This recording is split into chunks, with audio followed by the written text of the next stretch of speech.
known as Venanus. On Tuesday, the Ministry of Education announced that the third term will end prematurely on November 25th due to the outbreak of Ebola in schools.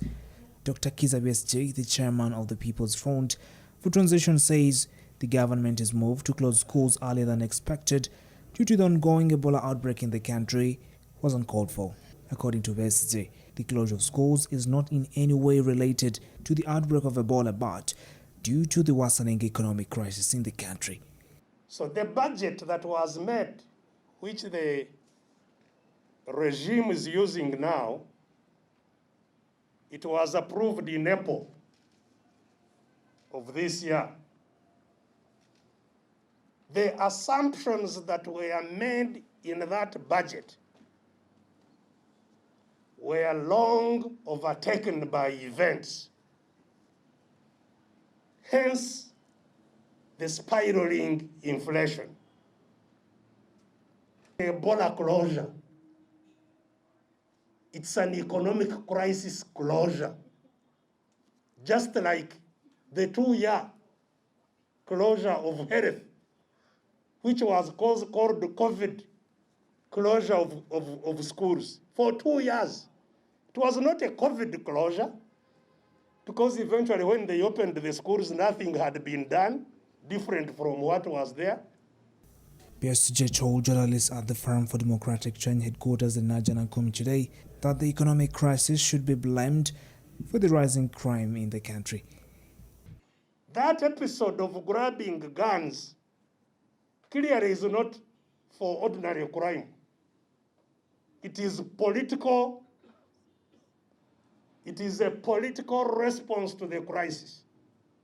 And who is responding? Who is responding? Who is grabbing the guns?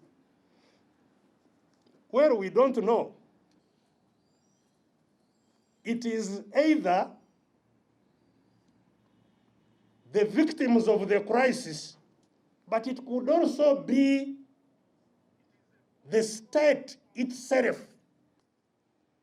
undertaking such clandestine measures so that they create the ground. They say, you see, now there is insurgency, so that they can then pounce and maybe even declare a state of emergency, have martial law, so that they repress the population even further. Dr. Besigye criticized President Museveni for involving the army in missions that have nothing to do with the country's interests. So, our forces in Congo, which were deployed by General Muhoozi, that time, of course, as the commander of land forces, was it a reinforcement of the M23? Are we part now of a foreign conflict?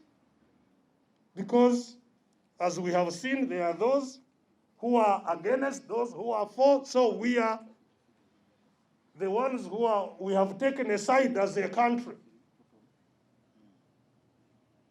in the conflict in Congo. And the people of Uganda must pay for that. And do we have even a parliament in this country? Besigye said Ugandans should be alert because very soon opposition groups will introduce a plan that will be used to respond to the worsening economic and security situation in the country. Safi Mokili Baluku and Lubega Ibrahim Kasinga, CTV, PM Edition.